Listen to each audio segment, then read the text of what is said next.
So we are going to start with the pencil. So far we looked at the pen tool. All right, so that's one way to work. Another way that you might want to work is this guy. It's your pencil tool. The pencil, you can draw with it. And I know that it's really hard to draw with the mouse, but there are some cool features here that are going to make our lives a lot easier. And that is stabilizing.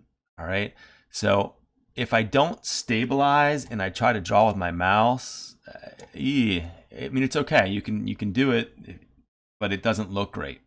If I put stabilize on, it's gonna smooth out my stroke for me. Okay, so you can draw with your finger or with a mouse, and you'll get really great results. Okay, so stabilizer, that's important.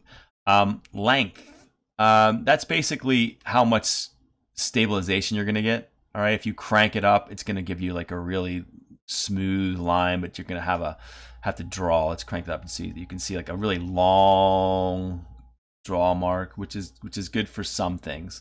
And you have two options. You can have the rope mode or you can have the Windows mode. I like the rope mode, so I like to have it on rope, and I like the length to be kind of low, so I still have more control. But again, that's user preference. You decide. All right, controller, don't worry about that because we don't have a stylus, so it's not going to do anything for you. If you happen to have a Wacom tablet or something, then by all means you can enable pressure, but I'm assuming most of us do not, so we're going with the idea that we have a mouse. All right, so again, your stroke, just like the pen tool, you don't want to fill on it, right? You just want black, and then your width you can decide.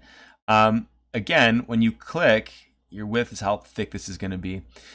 You can change the appearance of your stroke. All right. So for right now, you can change these settings here. But unlike the pen tool, if you want to see what your stroke looks like, you'll see that over on the right here you have a stroke palette, but it's the same interface as the pen. So again, you have your width here, or you can do it over here. I would stay here. And then here's your pressure. All right, so again, that profile is there. I'm gonna reset it, and maybe I wanna make some different profiles. So this one, I'm gonna just go, maybe I'll just do something like this. So it's really thin taper, and I'll save it. Reset, maybe this one, I don't know. Maybe I want it to go thin and then thick. Cool, and I would save it. Reset, maybe this one. I will. Sometimes I notice that these two anchor points, like they get locked together, and that's fine. If you hold down, I think it's Alt. Yeah, if you hold down Alt, it'll let you just move one anchor point at a time if that ever happens.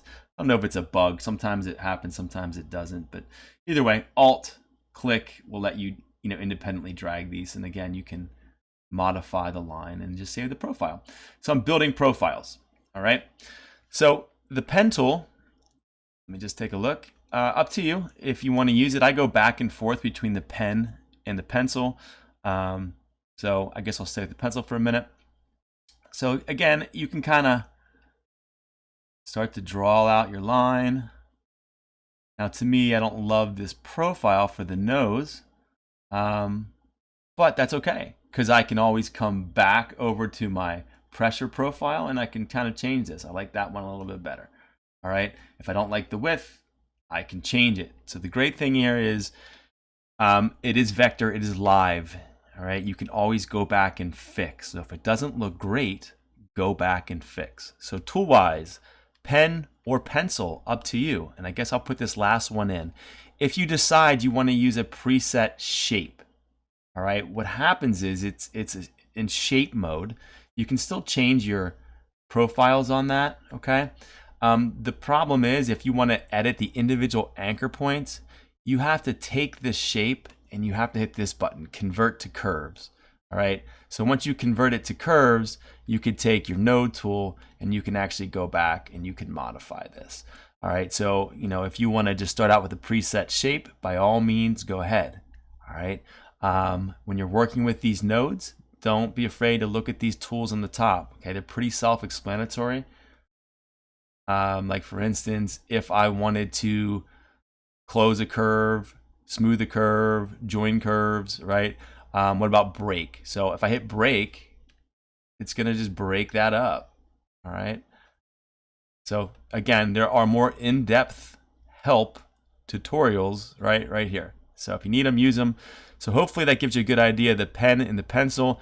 Next, I'm gonna just look at some more advanced concepts that I think will help you.